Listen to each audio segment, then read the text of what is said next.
Fox News Alert: a dramatic appeal by the Chinese activist at the center of an international firestorm. And now word of a possible breakthrough in the case. Welcome to a brand new hour of America Live. I'm Megyn Kelly. Chen Guangcheng pleading for his life during a phone call he made to an emergency congressional hearing here in the United States about China.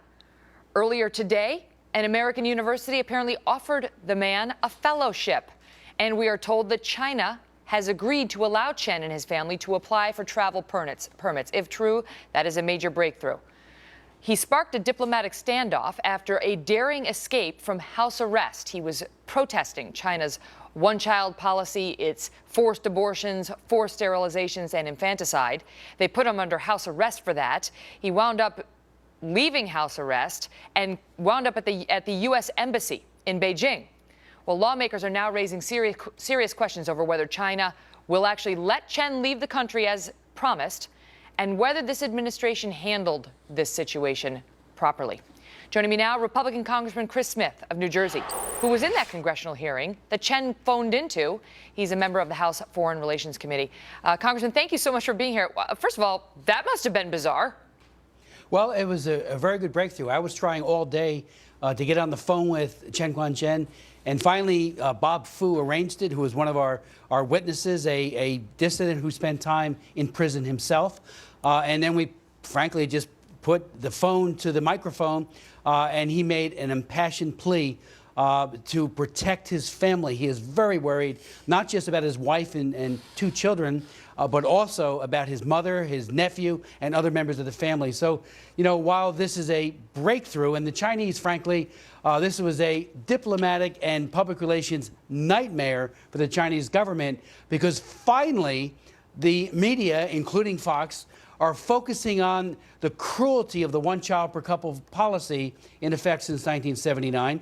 Matter of fact, I offered my First Amendment on this, combating it back in 1984, 28 years ago. It is a horrific policy. It is the true war on women, and the consequences to women have been horrific, as well as little girls. They're missing about 100 million underscored girls because of sex selection abortions in China. There's 500 suicides of females, of women, every single day in China. Unbelievable. Chen Guangcheng, great courage, and his wife Yuan began documenting these cases, and they brought a class action suit. That was the issue on which he chose to take a stand, and we talked in the introduction about how the Chinese rewarded him for that.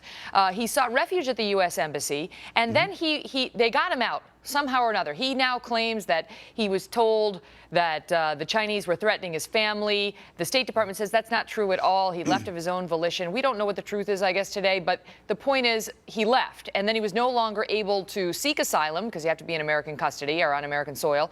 And there was a real question about whether we had mishandled it because Hillary Clinton was on her way over, Tim Geithner was on his way over, and there is a suggestion that they just wanted him out. They wanted him out. They didn't want an international incident. You say now that the Congress needs to look into that?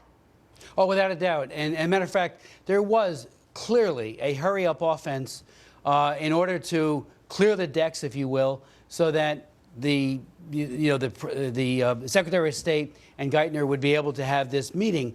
My feeling is, whenever these cases take place, and they've taken place all over the world under various administrations, you take your time.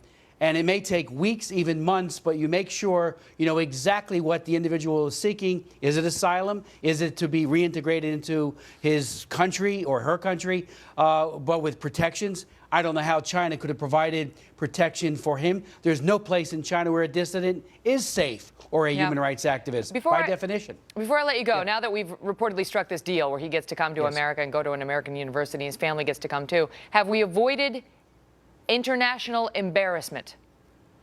Well, frankly, we've got to keep our vigilance, hopefully, because they said they're going to facilitate this, the Chinese government, they offered it, but hopefully other members of his family, including his nephew, his mom, and others, will not be retaliated against.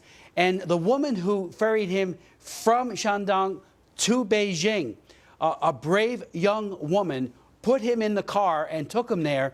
Her name is Hu Peirong. She was arrested. We understand she's no longer arrested but being surveilled by the Chinese secret police. Right. The media needs to keep the focus on this hero so she does not become a victim. Representative Smith, thank you so much for being here, sir. Thank you very much, Megan.